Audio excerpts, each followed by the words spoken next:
nós, pecadores, Ele verteu. Sim, neste sangue lavados, com roupas que tão alvas são, os pecadores remidos que perante seu Deus hoje estão.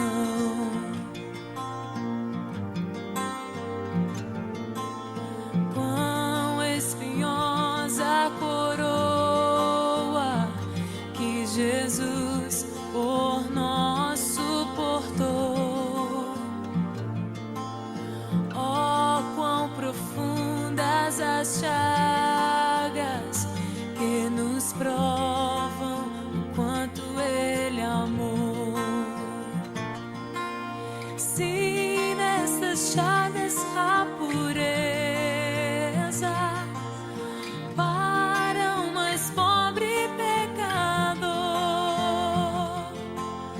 porque mais alvo que a neve o teu sangue nos torna, Senhor. Alvo mais que a neve, alvo mais que a neve. Sim, neste sangue lavado, mais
se reveste de trevas, não temos um Salvador.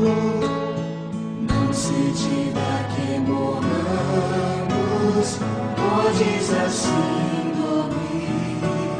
Se a cada momento nos vemos, já prestes a submergir, as ondas atendem ao meu mandar. Sossegai, seja o encapelado mar, a ira dos homens, o gênio do mal, as águas não podem a naufragar, que leva o mestre do céu e mar. Pois todos ouvem o meu mandar. Sossegai, convosco estou para vos salvar. Sossegai.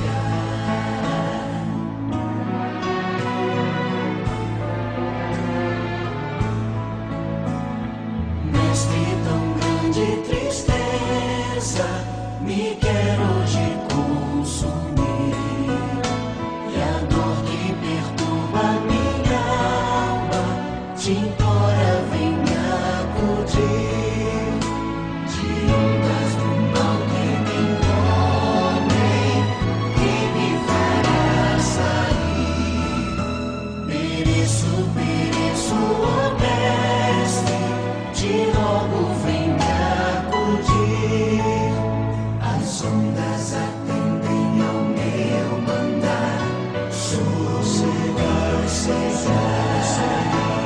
seja o encapelado mar, a ira dos homens, o gênio do mal, as águas não podem a naufragar, que leva o mestre do céu e mar.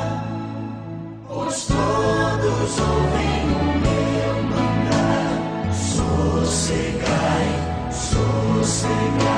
convosco estou para vos salvar. Sossegai.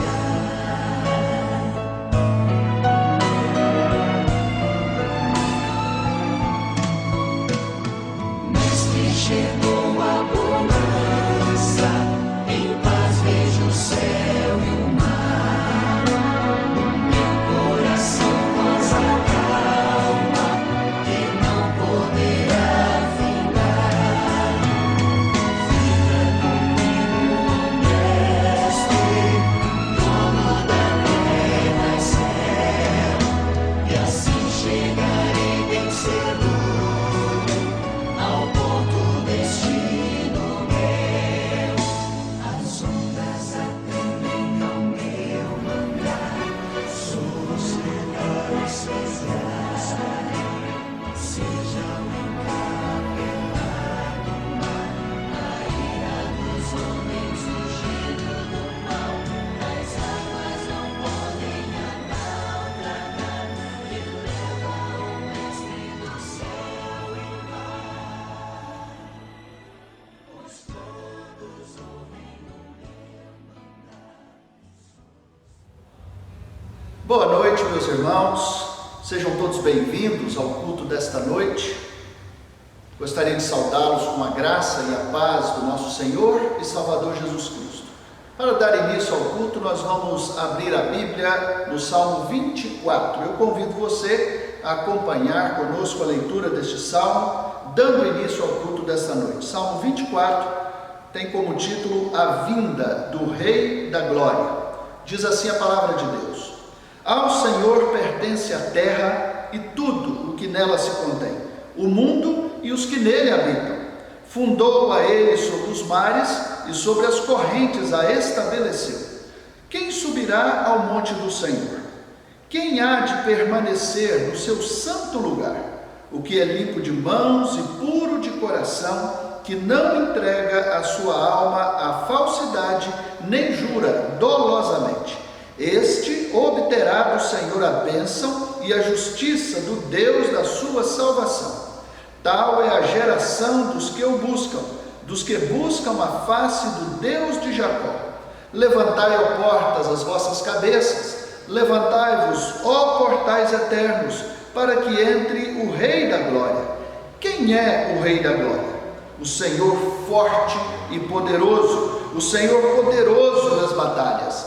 Levantai, ó portas, as vossas cabeças, levantai-vos, ó portais eternos, para que entre o Rei da Glória.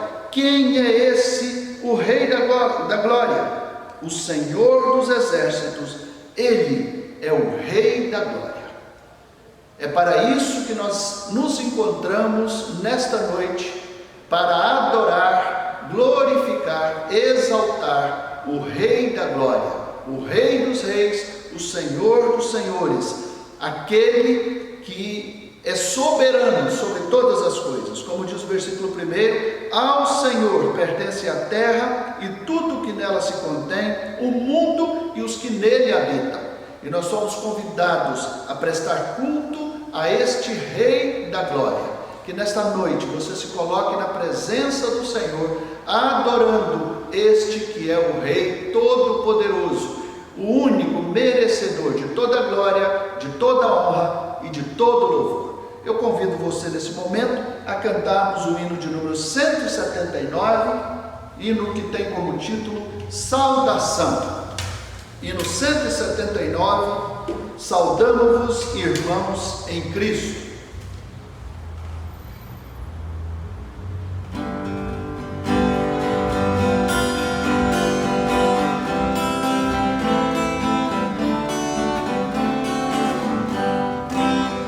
Saudamos, irmãos em Cristo, lembrando que nós temos visto nesses anos pelas muitas tentações, atendidas foram nossas petições. Toda glória seja ao nome do Senhor, vinde todos entoar o seu louvor.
Até aqui, Deus mesmo nos guiou e com a sua mão nos ajudou.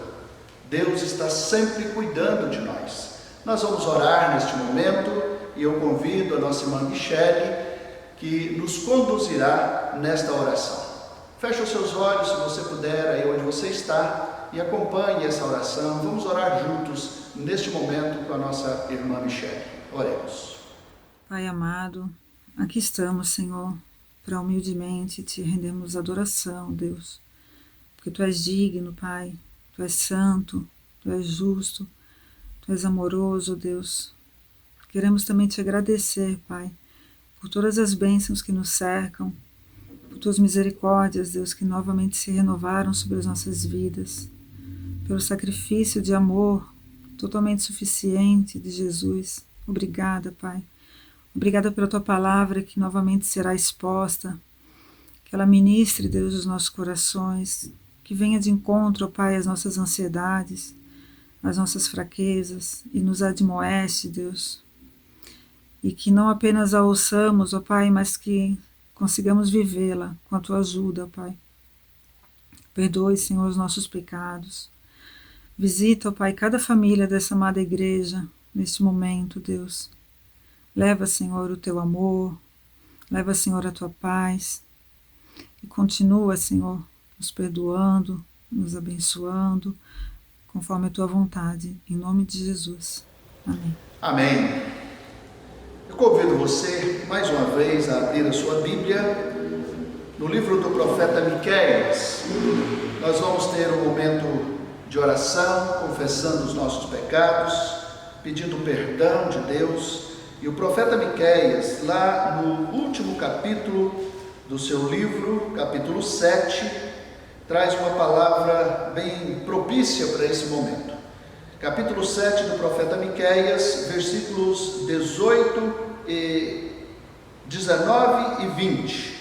Esses três últimos versículos do livro do profeta Miqueias, diz assim a palavra de Deus: Quem, ó Deus, é semelhante a ti, que perdoas a iniquidade e te esqueces da transgressão do restante da tua herança? O Senhor não retém a sua ira para sempre, porque tem prazer na misericórdia. Tornará a ter compaixão de nós, pisará aos pés as nossas iniquidades e lançará todos os nossos pecados nas profundezas do mar. Mostrarás a Jacó a fidelidade e a Abraão a misericórdia, as quais juraste a nossos pais desde os dias antigos. Nós temos aqui então uma pergunta retórica do profeta Miqueias, perguntando quem é semelhante ao Senhor, o Deus Todo-Poderoso. Este Deus que perdoa a iniquidade, esse Deus que esquece das nossas transgressões, esse Deus que não retém a sua ira, esse Deus que tem prazer na misericórdia. Quem é semelhante a esse Deus? Ninguém. Deus é o único que pode perdoar os nossos pecados, e Ele o faz por sua misericórdia, não porque nós merecemos, mas porque Ele é misericordioso. Ele perdoa os nossos pecados. Eu convido você, aí onde você está, curvar a sua fronte mais uma vez, confessando os seus pecados, pedindo o perdão de Deus, nesta certeza que Ele tornará, diz o versículo 19, a ter compaixão de nós, pisará aos pés as nossas iniquidades e lançará todos os nossos pecados nas profundezas do mar, significando que Deus perdoa de fato e de verdade. Feche os seus olhos e ore comigo nesse momento. Vamos orar. Querido Deus, bondoso Pai, nos apresentamos diante do Senhor, Pai, pedindo o Teu perdão, pedindo a Tua misericórdia, ó Deus, confiados, Senhor, nesta bendita promessa que a Tua palavra nos traz, de que o Senhor perdoa os nossos pecados, de que o Senhor lança nas profundezas do mar as nossas transgressões, significando que o Senhor não coloca diante de nós mais os nossos pecados, de que o Senhor realmente se volta para nós com misericórdia, com perdão.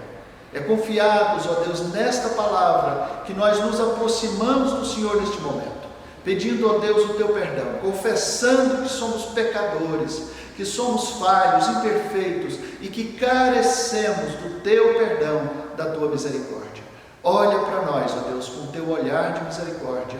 Receba, Deus, o culto que estamos oferecendo ao Senhor nesta noite, como cheiro suave, ó Deus. Que o Senhor olhe para nós, ó Deus, e aceite o louvor dos nossos lábios, a adoração, ó Deus, do nosso coração. É o que nós te pedimos por amor do teu Filho amado, Jesus, o nosso Senhor e Salvador. Amém. Amém. Nós vamos nesse momento cantar louvores ao nosso Deus. Nós vamos cantar um cântico e este cântico nos fala a respeito da obra missionária. Cântico muito conhecido, e nós vamos ter então a participação do Guilherme, da Toelma, nos ajudando neste louvor. Você que está aí no seu lar, na sua casa, você também cante conosco essa canção. A palavra do Senhor nos convida a todos a louvar o Senhor. Salmo 150, o último versículo diz: todo ser que respira, louve ao Senhor. Então louvemos ao Senhor neste momento com essa canção. O mês de agosto é dedicado pela Igreja Presbiteriana do Brasil ao mês de missões. Nós vamos cantar um cântico muito conhecido que fala justamente deste tema. Louvemos ao Senhor.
Chegou o momento de ouvirmos a mensagem da Palavra de Deus. Como os irmãos sabem, nós estamos no mês de missões, o mês que a Igreja Presbiteriana do Brasil dedica à obra missionária. Nós somos frutos do trabalho missionário. No último 12 de agosto, a Igreja Presbiteriana do Brasil comemorou os seus 161 anos de presença em terras brasileiras. E por isso mesmo o mês de agosto é voltado para a obra missionária. Com isso nós temos a alegria de ter nessa noite o pastor Benilton, que vai ministrar a palavra de Deus ao nosso coração. O pastor Benilton é um amigo querido, já conhecido de algum tempo, e ele está hoje exercendo o seu ministério missionário na Albânia. E nós queremos desde já externar aqui a nossa alegria pela sua presença e trazer a mensagem do Senhor nesta noite, e também um pouco de informações a respeito do trabalho missionário na Albânia. Nós agradecemos de coração, em nome do Conselho da Igreja, em nome da Igreja, o irmão ter aceitado o nosso convite para ministrar ao coração da igreja nesta noite. Nós louvamos a Deus pela vida do pastor Benilton, louvamos a Deus também pela vida da sua família, sua esposa Nancy, a sua filhinha. Deus abençoe esta família querida e nós vamos neste momento ser edificados através da exposição da palavra de Deus. Deus abençoe cada um dos irmãos e que esta palavra edifique o nosso coração. Prashandetia, Hiri Epatia Tchofmeyu.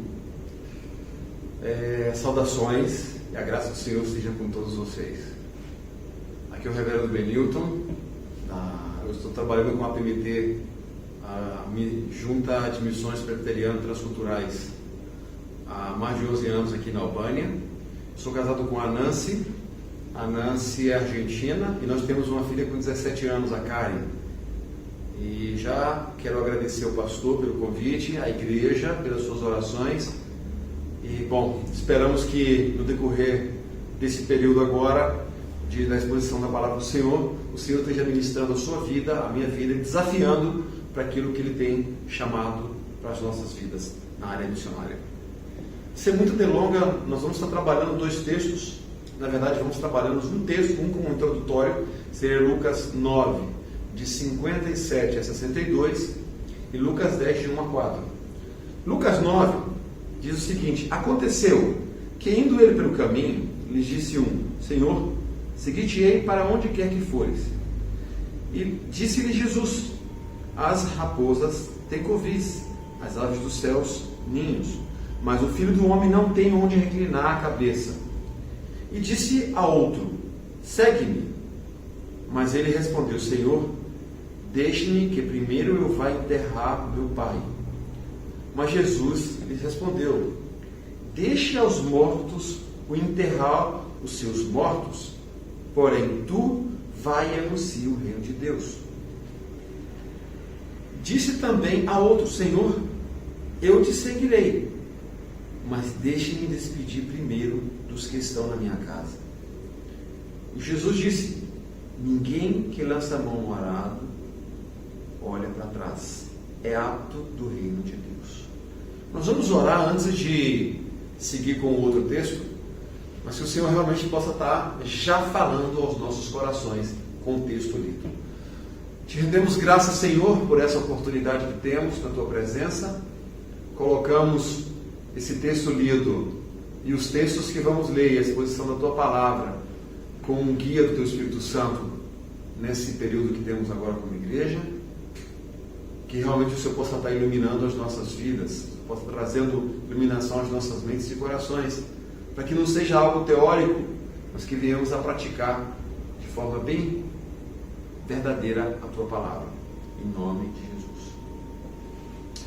Vamos seguir com um novo texto, o texto de Lucas de 1 a 4, e logo a gente vai estar trabalhando um pouco. Mas antes de ler, não sei se os irmãos perceberam, essa é a primeira introdutória de Lucas 9, de 57 a 62, que é conhecido como, são 3 pilares de desculpas para fazer missões.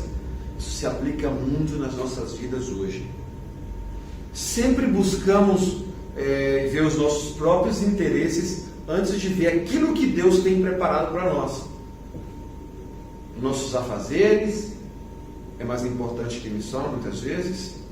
A nossa família, nosso pai, que na verdade o que o texto está querendo dizer aqui, quando ele fala eu vou enterrar o meu pai, ele quer dizer o seguinte: não é que o pai está morto, ele vai esperar que o pai faleça para logo ele fazer missões. E aquela outra despedida da família é não querer deixar a comunidade de amigos e famílias, o que a gente está, o nosso convívio, para fazer algo do Senhor, quando o Senhor tem um chamado para fora. Isso é bem claro. Porque no convívio do nosso próprio lugar, da nossa própria cidade, muitas vezes nós temos parentes, amigos ali próximos, o que não iria impedir da gente fazer a obra de Deus.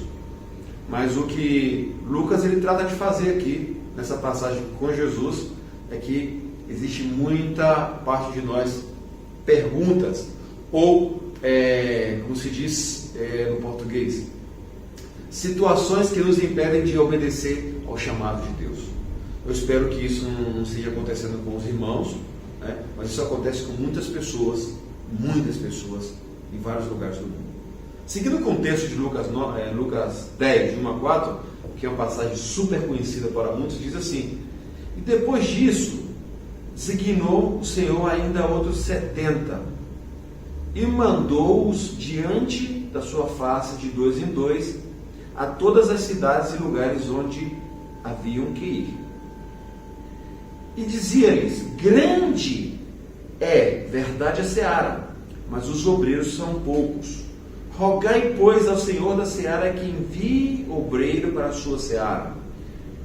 Ide, eis que vos mando como cordeiro em meio de lobos.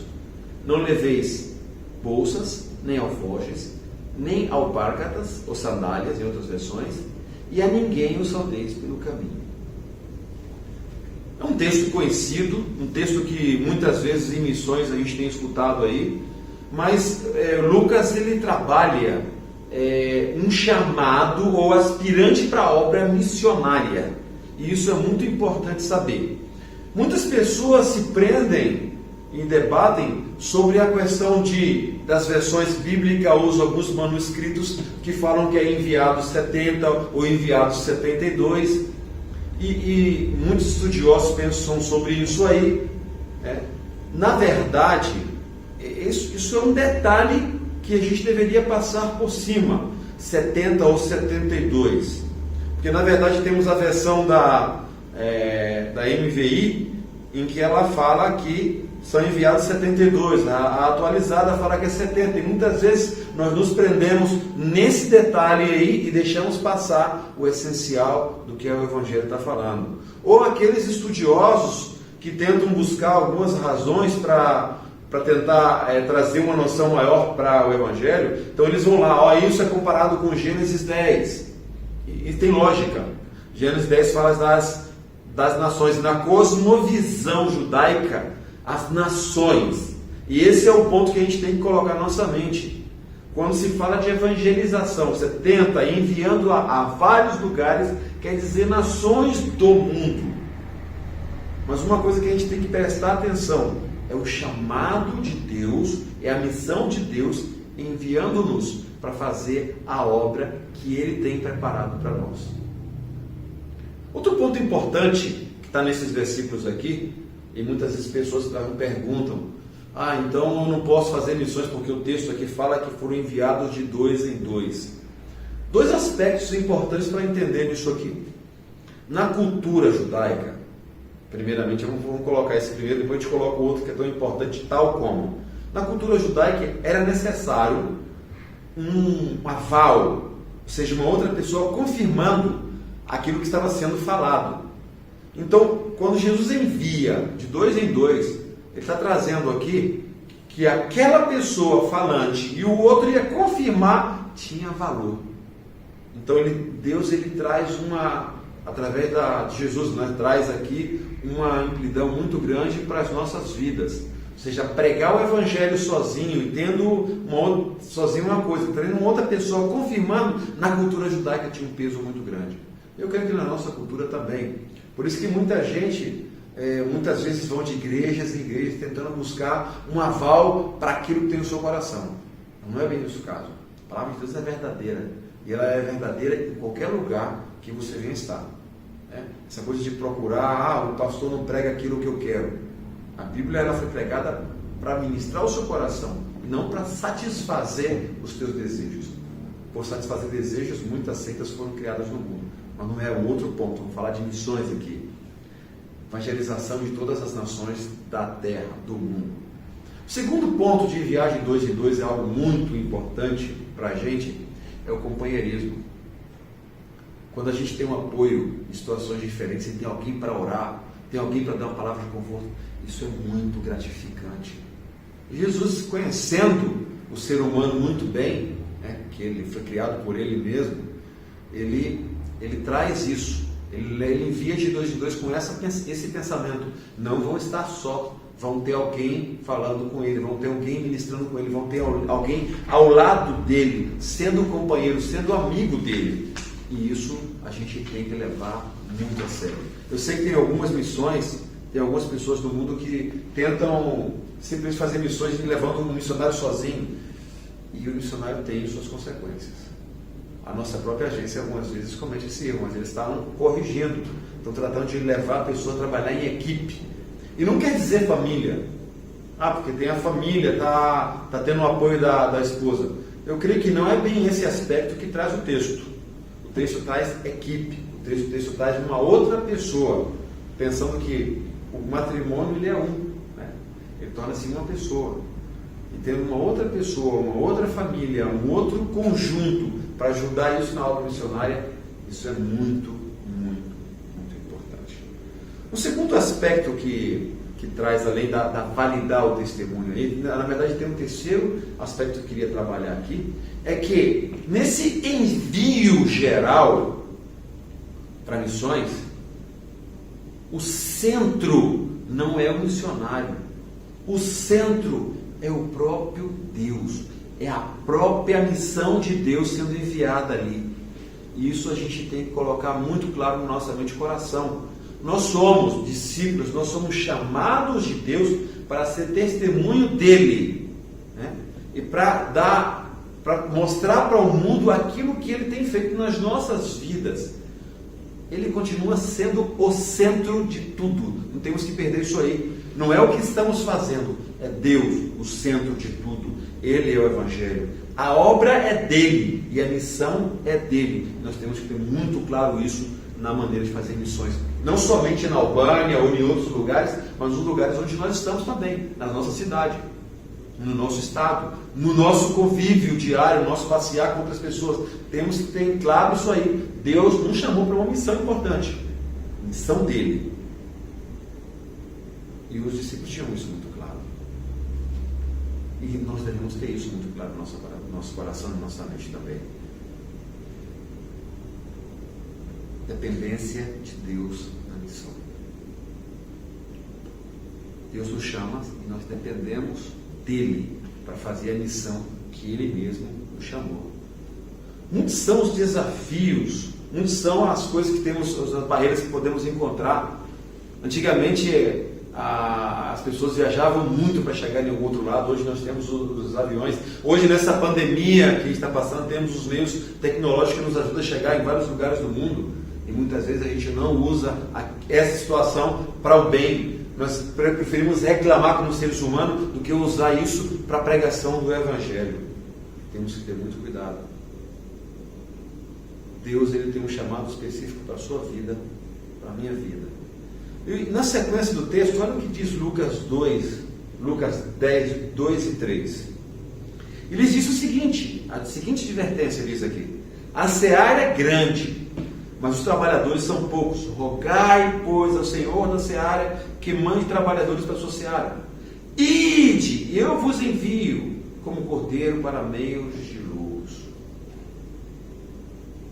Interessante, né? Muito interessante. Com vista a melhorar os discípulos que foram enviados, ele está falando: olha, gente, a missão não vai ser fácil. A missão vai ser difícil, né? É uma coisa muito grande para se fazer. Mas ele fala: a seara é grande, mas os trabalhadores são poucos. Na realidade, a gente vê isso no Brasil, na Albânia, em vários lugares do mundo. Mas quem é? Alguma coisa tem que estar na nossa mente aqui. Quem está falando isso? Quem está falando dessa seara? Quem está enviando? Né? A seara é grande, mas os trabalhadores são poucos. Uma frase: rogai, pois, ao Senhor de quem? Da seara. Quem mande trabalhadores para a sua seara. Muitas vezes, em várias situações, nós queremos colocar isso como nosso trabalho, como a nosso fazer, e esquecemos que é o trabalho de Deus, é a missão de Deus, é a seara de Deus. E aí nos dá uma posição muito forte, porque se é grande, quer dizer que vai ter resultado. Se a seara é grande, vai haver frutos, né? E esse Senhor mesmo, a seara que está enviando, Ele está falando: rogai, pois, a Ele. Não tenho que chamar o meu amigo, tenho que chamar a Deus que envie pessoas para o campo missionário. Tenho que chamar a Deus que levante pessoas para estar ajudando nas atividades da igreja, evangelística da igreja.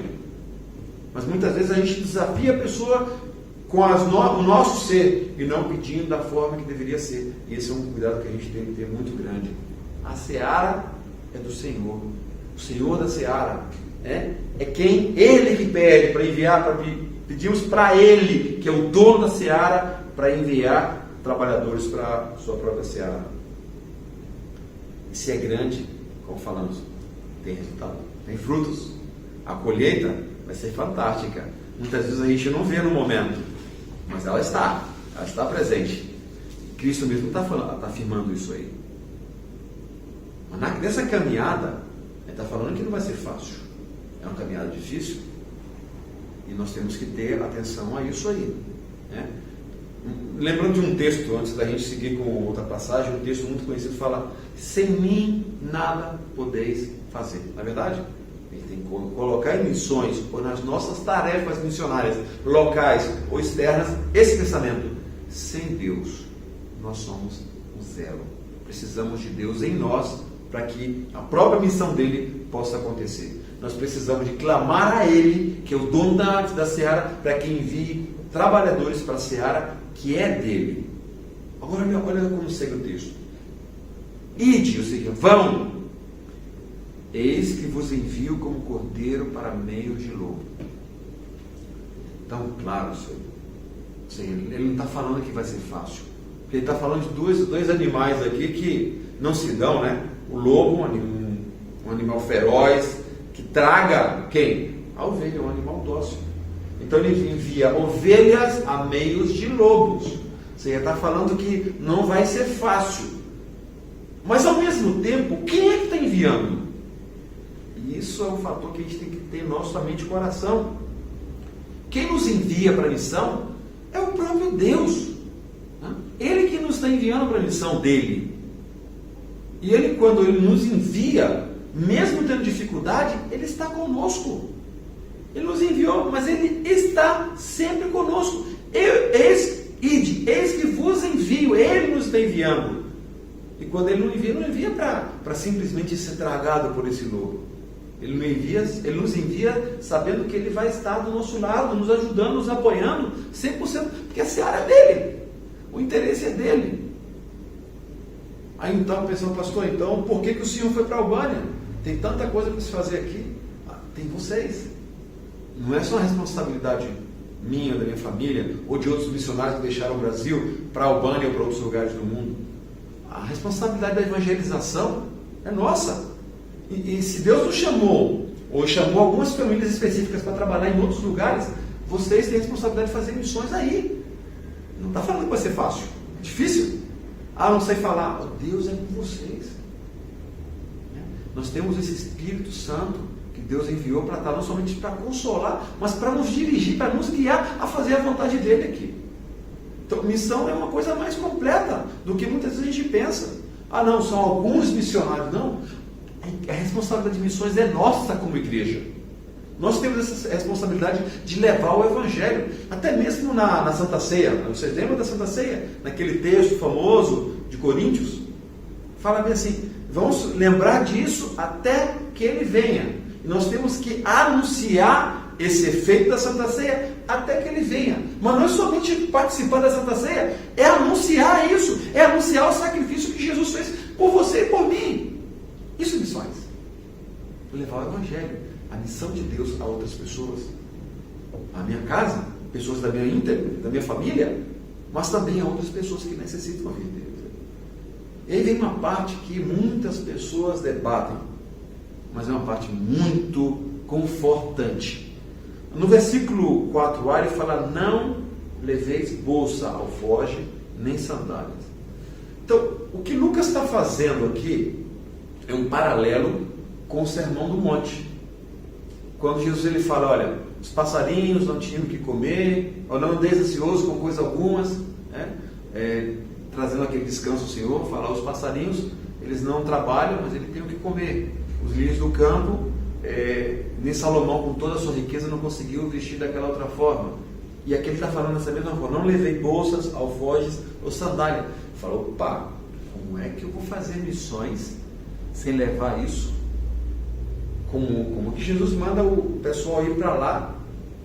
sem levar um mantimento, que é bolsa.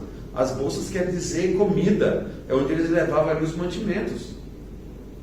Como que a gente vai para missões sem ter essa segurança? Alforge, na cultura hebraica, alforge era onde se colocava o dinheiro, guardava o dinheiro para os gastos do próprio andar das coisas. E as sandálias ali é a proteção dos pés, onde a gente está indo para lá, é a vestidura e a roupa. Gente, quando Deus ele chama para missões, Ele sustenta, Ele está conosco.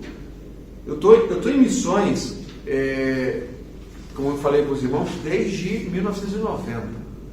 Houve situações em minha vida que não foi fácil, economicamente foi difícil. Eu lembro do nosso período aqui de Albânia, parte do nosso apoio econômico vinha, Deus usava igrejas do Brasil e igrejas da Argentina para estar apoiando aqui a gente. De repente, com todos os gastos que a gente já tinha fixos, casa, alugamos um lugar para fazer o trabalho de escola onde nós trabalhávamos, a minha esposa fica grávida. Parabéns, excelente notícia, nós estávamos esperando por um bebê e Deus nos deu o bebê. Mas a nossa finança da Argentina especificamente, que seria a metade, se tornou um quarto. Então, para outras pessoas, desespero. Pessoas da família nossa no Brasil desesperada. Opa, como vocês vão fazer? Tranquilo, gente. Deus nos chamou. E se Ele não envia o que é necessário para a gente continuar fazendo aqui na Albânia, é porque Ele não quer que a gente volte para o Brasil. Mas se Ele quiser, Ele vai fazer os meios. E nós continuamos por mais tempo aqui. A Karen nasceu em 2003 e nós ficamos ainda até 2008 antes de voltar para o Brasil para continuar com os pré-requisitos da APMT e vir para a Albânia para começar esse trabalho que a gente tem hoje aqui. Provisão. Deus, Ele cuida de nós. Não leveis bolsas. Ele vai estar cuidando de nós. Como comentei o Sermão do Monte, não é delicioso. Deus está cuidando de vocês. Isso não aplica só para missões, é para vocês. E mesmo a pandemia aí, com toda a situação que está passando, muita gente sem trabalho. Muita gente sem trabalho. Pergunta é, faltou alguma coisa? Talvez para algumas pessoas de um estilo de vida mais alto, faltou aquele alimento especial. Mas Ele vai prover para que você tenha o necessário para você viver. Salmo 23, nós interpretamos ao Senhor, pastor, e nada lhe faltará. Na verdade, está escrito assim. Mas o entendimento do Salmo do Senhor é meu pastor. Eu não necessito de nada. O problema é que a gente tem muita teoria e esquecemos de colocar isso na nossa prática. Se o Senhor é o meu pastor e eu não necessito de nada, eu vou descansar nele. Deleite-te no Senhor e Ele satisfará os desejos do coração. Ainda mais ainda. É relacionamento. A gente trata de colocar para a nossa comunidade aqui na Albânia, nossa igreja aqui na Albânia, uma vida de relacionamento com Deus. Quanto mais você conheça a Deus, mais você vai poder não barganhar Deus, mas você vai ter intimidade com Ele para chegar ao coração dele e falar: Deus, o Senhor conhece muito bem você, as minhas necessidades. Porque Ele conhece, Ele é soberano, né? Ele sabe de tudo, Ele é onisciente. Bolsas, né? Primeiramente é bolsas, depois ele fala do alfoge, que é a parte que está tocando no assunto de dinheiro também. Não sei como eu vou pagar a escola da minha filha. Nós escutamos isso em alguns missionários aqui. Mas no resultado, no final, a gente escuta falando: poxa, não sei como Deus usou pessoas, usou meios, e nós conseguimos pagar a escola da filha. Sempre foi assim. Ele cuida, Ele vê os meios, Ele cuida das nossas finanças. Ele usa igrejas como a de vocês, como outras pessoas, até pessoas não cristãs, Ele tem feito isso. Porque a obra é dele, ele é o interessado que a obra cresça. Ele só quer ver disponibilidade na nossa vida em fazer, em obedecer aquele chamado dele. Ele está conosco. Ele está conosco. E a sandália é vestimenta, está tudo dentro. É um pacote, né? É todo um kit, né? Como está acostumado agora com kit nessa pandemia, é um kit. Olha, alimentação está dentro, finanças, vou cuidar de vocês. E as suas vestimentas, as sandálias que não vão se gastar. Lembra do que aconteceu no deserto, aqueles 40 anos. As roupas não se gastavam, não se deterioravam. Por que Deus não pode continuar fazendo as mesmas coisas hoje? Ah, não, mas não vai gastar. Não, Ele vai suprir. Ele vai te dar até mais do que você precisa. Tem feito assim. Tem sido assim conosco aqui em Missões. O nosso gasto é absurdo. Não vim para falar de gasto aqui, mas é absurdo. Todo mês, especialmente nesse período de pandemia, todo mês temos milagres de Deus. Ou seja, nós começamos em fevereiro com a situação de primeiro blackout, né, lockdown, como vocês falam, shutdown, não sei como falam aí em inglês, que é o quarentena bem forte, né? E logo, em junho, no mês de junho, foi que nós começamos a ter nossos cultos abertos. E eu creio que no Brasil também tenha acontecido de uma maneira diferente, mas as igrejas não teve mais suas atividades de uma forma presencial. E eu vejo muitas pessoas reclamando: eu não sei como o Senhor vai fazer agora comigo, o euro disparou, tem uma desvalorização tremenda, as igrejas não estão tendo culto, eu não sei como vai fazer. Aqui em Missões está escutando isso, eu não sei como está no Brasil. E a nossa palavra é: Deus te chamou, Ele é com você, Ele vai suprir todas as necessidades para o trabalho dele, para que o trabalho dele possa seguir à frente. Tem sido assim conosco. Nós não podemos reclamar de nada. Temos projetos contínuos aqui funcionando, especialmente projetos de saúde nesse período de dificuldade. A gente tem com o Dr. Ricardo, que é reverendo também, que se dispôs a vir fazer a obra dele aqui, junto com sua esposa. Tem o reverendo Marcos, que está junto conosco também, a Clode, que é albanesa, junto com seu esposo. Ou seja, temos uma equipe com essa mentalidade, fazer a vontade de Deus aqui na Albânia e nos Balcãs. Nós temos saído daqui da Albânia para fazer a obra dele em outros lugares, com essa confiança que o Senhor Ele é nossa provisão, que o Senhor Ele é nossa provisão não somente financeira, mas é a nossa provisão material. Ele nos dá aquilo que nós precisamos para fazer a obra dele chegar até o último das nações. Agora vem uma parte que é muito difícil de entender no texto. Ele fala assim no final do versículo 4: a ninguém saudeis pelo caminho.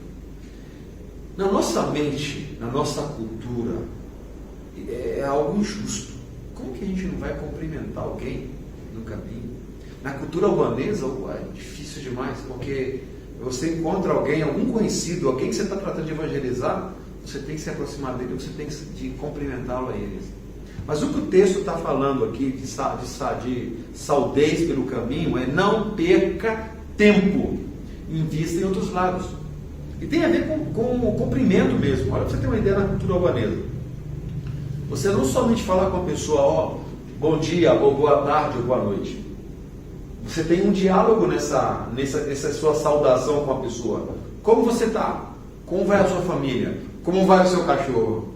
Estou exagerando, mas é por aí. Vão dar detalhes, depois vem aquela parte de perguntas para você.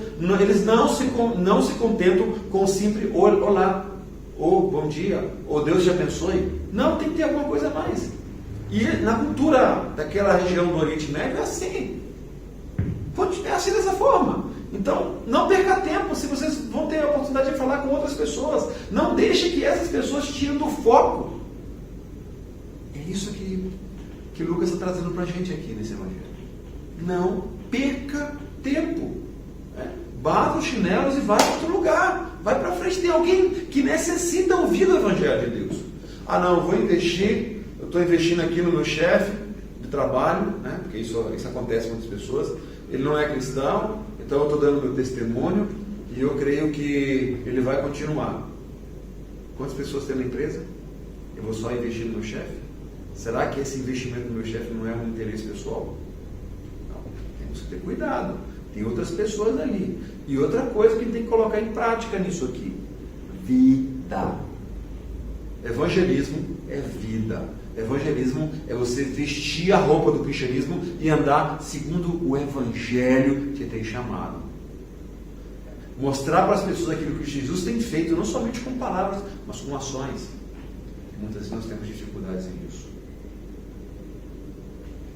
Saudez pelo caminho não é uma coisa exagerada de tratar mal uma outra pessoa, mas simplesmente deixar que aquilo que Deus tem no seu coração, aquele chamado de Deus para a pregação do evangelho, supere aqueles desejos pessoais que você tem. Muitas vezes você vai numa casa aqui na Albânia, e você cumprimenta a pessoa, e fala, vem aqui, entra aqui, vamos tomar um café. E aí, muitas vezes você termina falando de tantas outras necessidades, outras coisas, e não entra naquele assunto do Evangelho. Aí você fala, não, mas é uma porta que está abrindo. Eu estou de acordo, uma vez, duas vezes. Mas se você pregou o Evangelho, e aquela pessoa se fechou, ora por ela. Vai buscar outra oportunidade em outro lugar. Deixa Deus atuar. Ou seja, não saudeis no caminho, é isso aí. Não perca tempo. O Evangelho, a pregação do Evangelho, ela tem urgência. E Deus necessita isso, tendo desafiado a fazer isso na frente. Então, estamos concluindo já. Estamos concluindo. Eu creio que é muito importante entender que qual é a minha posição, qual é a sua posição em tudo isso. Né? Nós temos claro, não é fácil, mas Deus é o Senhor da obra. Ele é o Senhor da seara. Né? E o Senhor da seara é aquele que provê, aquele que cuida até o final da colheita. E quando vai ser isso? Na vida do Senhor. Mas, pastor, o senhor não entende, nós estamos passando por um problema muito difícil. Nós estamos vivendo aqui na Albânia. A pandemia, ela não é uma pandemia só do Brasil, ela é uma pandemia mundial. Nós estamos passando situações bem difíceis, delicadas aqui também na Albânia. Mortes aqui, talvez não na proporção do Brasil, porque é um país menor. Mas temos que estar orando mutuamente uns pelos outros por essa situação. Mas não perder o foco que o Senhor tem para as nossas vidas. Que o Senhor nos ajude a seguir esse chamado que Ele tem para a minha vida, para a sua vida, para nossas vidas como igreja, a fazer a vontade dEle, que é boa, que é verdadeira, que é eficaz. E Ele, que nos chamou, vai estar conosco, mesmo sabendo que existe lobos por aí. Ele vai estar conosco, nos guardando, nos cuidando, em meio a qualquer tipo de dificuldade que tenhamos. Que o Senhor nos abençoe, que o Senhor nos guarde, que o Senhor nos traga ânimo para fazer a vontade dEle, seguindo à frente. Amém? Vamos estar orando, depois eu vou falar só um pouquinho mais do que a gente está fazendo aqui na Albânia, e assim a gente conclui a nossa participação com vocês. Senhor, muito obrigado pelo desafio que a Tua Palavra traz para nós. Muito obrigado porque realmente temos uma clareza mais ampla desse chamado que o Senhor tem não somente para alguns, mas também um chamado para a Tua igreja, que é fazer a pregação do Evangelho em todas as partes que o Senhor tem colocado nos nossos corações ou nos tem desafiado. Trabalho, escola, dia a dia, férias. O Senhor está conosco. O Senhor nos chama para fazer essa diferença. Ajuda-nos, Senhor, porque sem o Senhor conosco, nós não podemos fazer nada, como disse. Sem o Senhor não podemos fazer absolutamente nada. Nós precisamos da intervenção Sua, Senhor, em nossas vidas, para que o Seu Evangelho possa ser pregado de uma forma eficaz. Continue conosco, Deus, nos guardando, nos protegendo. Abençoe a Tua igreja. É isso que eu te peço, em nome de Jesus. Amém.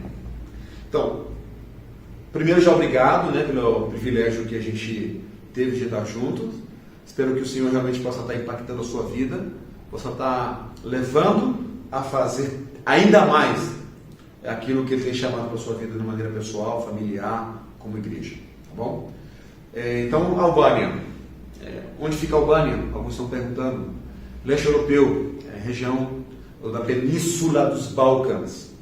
Os Balcãs são as cadeias de montanhas que terminam os Alpes suíços ali, entre Croácia e Eslovênia, e ela vai até a Grécia. Então são vários países, os países antigos lá formam parte dessa região nossa aqui. Mas a Albânia é um país peculiar dentro de tudo isso aí. Um país sofrido, um país que teve o privilégio de ter Paulo com sua equipe evangelizando aqui, Romanos 15, 19, ele fala sobre isso aí, os ilíricos, com sinais de prodígio, que desde Jerusalém até os ilíricos, ao redor dos ilíricos, tenham pregado o evangelho. Paulo ele plantou 4 igrejas aqui, mas a Albânia ela passou por um problema muito grande, que foi os otomanos, os turcos otomanos, eles conquistaram a Albânia, tentando chegar com a expansão do islamismo na Europa, e aqui na Albânia eles ficaram 490, 500 anos de domínio, trazendo a sua religião, imposendo a sua religião, o islamismo aqui. Então o país da Albânia é um país com a sua maioria islâmica ou muçulmana, mas o Senhor tem feito coisas grandes nesse período. Nós trabalhamos na Albânia como família em 2 etapas, de 2000 até 2008, trabalhando com Missão Jucum, na área de evangelização e treinamento, e de 2011 até o momento, nós estamos com a APMT plantando igrejas. Essa de onde você está falando é a Igreja Presbiteriana da capital, é a primeira Igreja Presbiteriana da capital. Nós temos uma outra congregação que há um ano ela está em atividade, em um bairro às aforas de Tirana, e estamos orando por um novo trabalho. A ideia é essa, pregar, levar o evangelho até as últimas pessoas que for necessário. A Igreja Presbiteriana está debaixo de uma organização que chama Fundação Presbiteriana Albanesa, é como se fosse uma ONG. Essa ONG, nós temos várias atividades servindo a comunidade, que seria uma estratégia para trazer as pessoas até aqui, dando cursos de computação, violão, inglês, espanhol, hidráulica, elétrica, carpinteria, entre outras coisas. Nós tratamos de dar cursos na fundação, utilizando o prédio, para que as pessoas possam vir para aqui e a gente ter a oportunidade de falar um pouco mais aberto. É de um bairro 100% muçulmano, o próprio dono desse prédio aqui, ele é muçulmano, ele é de origem muçulmana, mas é uma pessoa que a gente tem dado o nosso testemunho de vida, nós temos falado do Evangelho para ele e estamos orando para que o Senhor faça uma intervenção na sua vida, no seu coração, se assim ele é parte dessa família eleita do Senhor. Temos dentro da fundação, nós criamos há vários anos o projeto Saúde Alegre, que começou Saúde Alegre para a Albânia e hoje ela se estendeu para os Balcãs.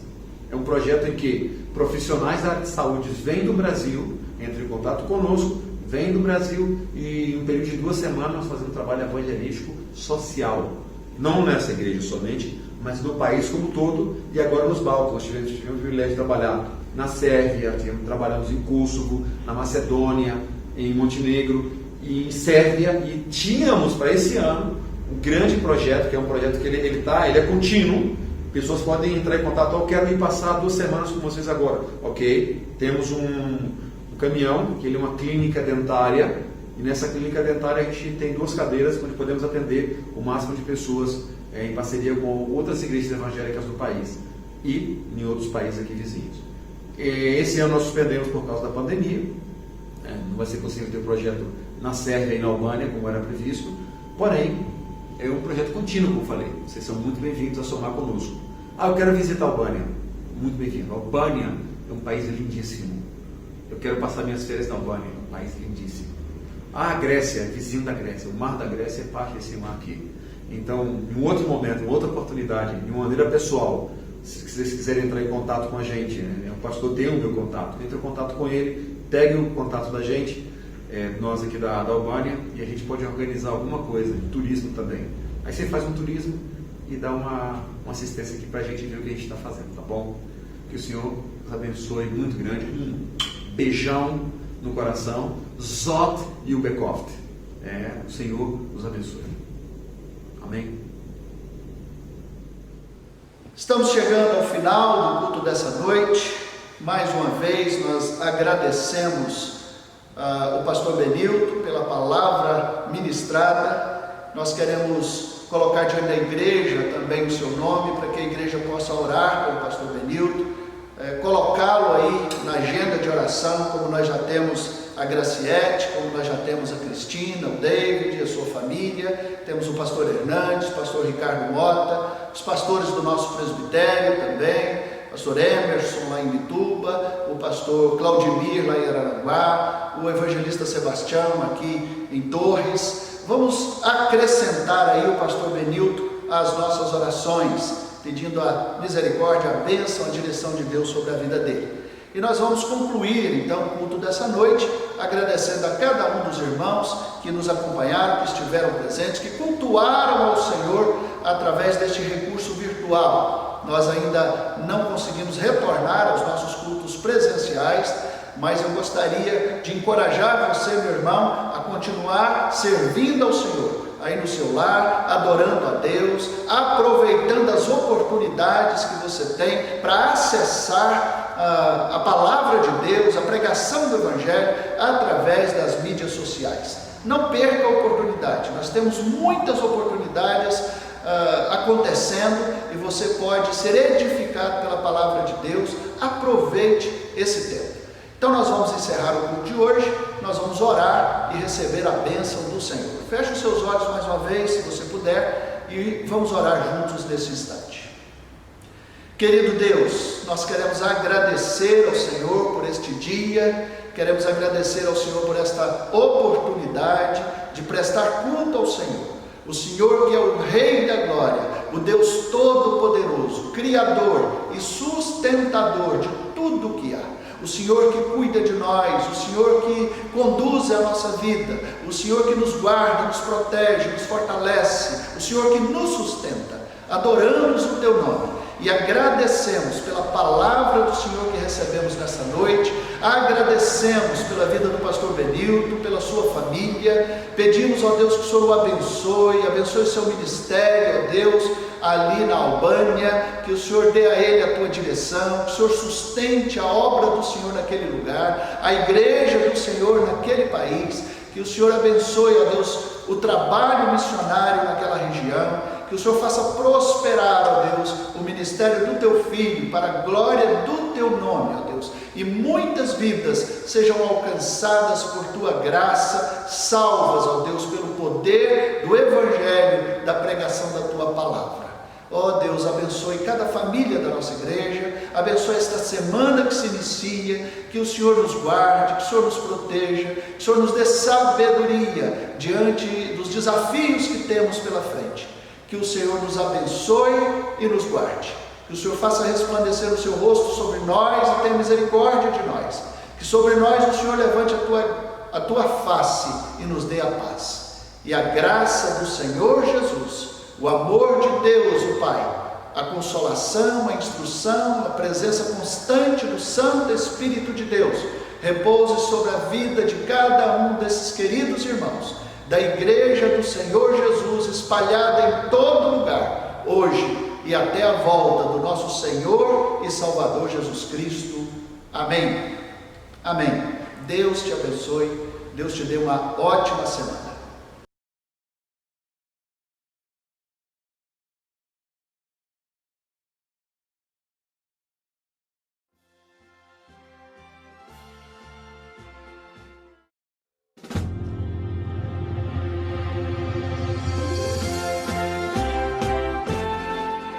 O surgimento do presbiterianismo no Brasil se deu através do americano Ashbel Green Simonton. Após sua conversão aos 22 anos, no mesmo ano ele ingressou no seminário de Princeton. 2 meses após sua ordenação, Simonton escolhe o Brasil como campo missionário, sendo então enviado pela Igreja Presbiteriana dos Estados Unidos. Após 40 dias de navegação, Simonton chega ao Rio de Janeiro, no dia 12 de agosto de 1859. Seu grande desejo era pregar o evangelho em português, já que até então só se pregava em inglês ou latim. Devido ao seu esforço e contando com o auxílio de famílias brasileiras, o missionário aprende nossa língua em apenas 8 meses. Em 22 de abril de 1860, surgem os primeiros frutos do trabalho. Neste dia, foi fundada a primeira IPB no Brasil, a Igreja Presbiteriana do Rio de Janeiro, sendo recebidos seus 2 primeiros membros, Henry Milford e Camilo Cardoso de Jesus, por batismo e profissão de fé. Em 1865, surge o primeiro presbitério, que é a reunião de algumas igrejas presbiterianas. Neste mesmo ano, o ex-padre José Manuel da Conceição é ordenado pastor e se torna o primeiro pastor evangélico brasileiro. Ele realizou grande trabalho de evangelização itinerante nos estados de São Paulo, Rio e Minas Gerais.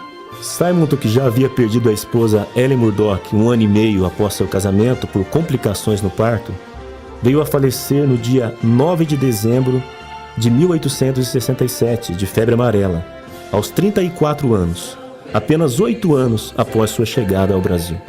Mesmo num curto período, seu ministério foi extremamente abençoado. Seu cunhado, o pastor Alexander Blackford, continuou com o trabalho evangelístico, principalmente no estado de São Paulo. Em 1869, chegam os primeiros missionários da Igreja do Sul dos Estados Unidos, George Morton e Edward Lane, que se estabelecem em Campinas. Neste período, houve a consolidação do presbiterianismo na região. Em setembro de 1888, é fundado o primeiro sínodo da IPB, que é a reunião de alguns presbitérios. Neste mesmo ano, o Seminário Presbiteriano, que já havia sido criado no Rio de Janeiro e depois transferido para São Paulo, é novamente transferido, desta vez para Campinas, onde permanece até hoje. Em 1911, a Igreja Presbiteriana envia seu primeiro missionário ao exterior, o reverendo João da Mota, a Portugal. Hoje a igreja conta com mais de 5.000 igrejas espalhadas pelo Brasil, mais de 5.000 congregações, mais de 3.000 pontos de pregação, mais de 8.000 pastores, mais de 25.000 presbíteros, mais de 33.000 diáconos e mais de 1 milhão de membros.